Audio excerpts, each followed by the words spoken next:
Alors, je présente souvent la sophrologie comme une merveilleuse pratique. C'est une merveilleuse pratique qui permet de remplir sa boîte à outils de développement personnel pour pouvoir agir en toute autonomie. Ça, c'est le côté que j'apprécie vraiment, le fait d'avoir de l'autonomie pour son bien-être au quotidien.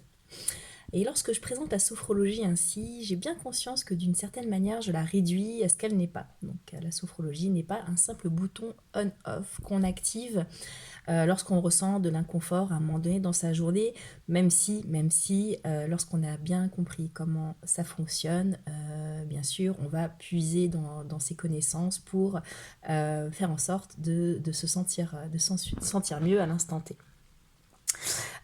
J'aime particulièrement animer des séances de groupe parce que j'aime faire connaître la sophrologie au plus grand nombre. J'adore voir la détente qui s'installe progressivement donc auprès des participants. Alors souvent, ils ont alors j'ai ma jungle là, qui fait des siennes au-dessus de ma tête. Qu'est-ce que je disais? Donc les participants, je vois au fur et à mesure de la séance, donc les participants qui bâillent. Donc je vois des bâillements partout, je vois tout le monde qui est gêné, mais moi je ressens une vraie satisfaction parce que je sais que la détente arrive au fur et à mesure de la séance.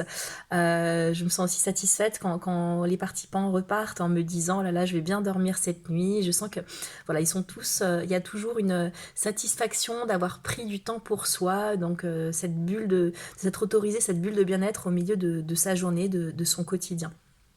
Mais la sophrologie, donc c'est bien plus que ça, c'est bien plus qu'une boîte à outils dans laquelle on pioche, parce que vivre un accompagnement, donc un accompagnement donc en individuel en sophrologie, tout un parcours sophrologique, en fait, c'est vraiment vivre la philosophie de la sophrologie et l'idée c'est de pouvoir bénéficier donc d'une transformation profonde qui accompagne d'une prise de conscience, enfin, qui accompagne en fait une prise de conscience, de connaissance progressive de son corps, de ses ressentis et donc de ce qui est réellement bon pour soi, de ce qui nous fait du bien.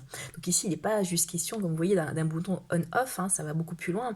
Il y a ce travail progressif qui permet d'apprendre à mieux appréhender son schéma corporel et développer de cette manière, en fait, sa conscience de soi.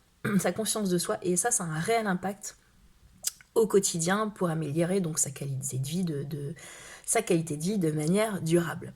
La première séance est consacrée justement à échanger sur ce que tu ressens, sur ce que tu vis au quotidien.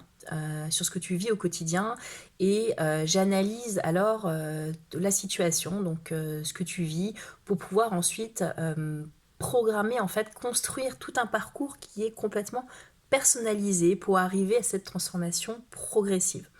Donc cette première séance dure un petit peu plus d'1 heure, alors plutôt 1 heure et demie, voire il m'est arrivé que ça dure 2 heures, voire bien plus dans certains cas. En tout cas, on discute beaucoup pour parler de cette situation. Elle n'engage à rien, elle n'engage pas ensuite à suivre plusieurs séances de sophro. Par contre, elle est vraiment indispensable pour pouvoir comprendre donc, ce que tu vis, pour voir ensemble si la sophrologie te convient dans ta situation et pour que bien sûr je puisse construire tout le parcours qui va de transformation, donc tout le parcours transformationnel qui va derrière. Donc n'hésite pas à prendre rendez-vous avec moi pour cette première séance. Normalement, je mettrai sous cette vidéo toutes les informations pour prendre rendez-vous avec moi. En tout cas, contacte-moi aussi si tu as la moindre question concernant la sophrologie, que ce soit la sophro en groupe, donc pour lequel je propose des séances mensuelles. Aujourd'hui, en tout cas, ce sont des séances mensuelles ou pour un accompagnement en individuel. À très bientôt!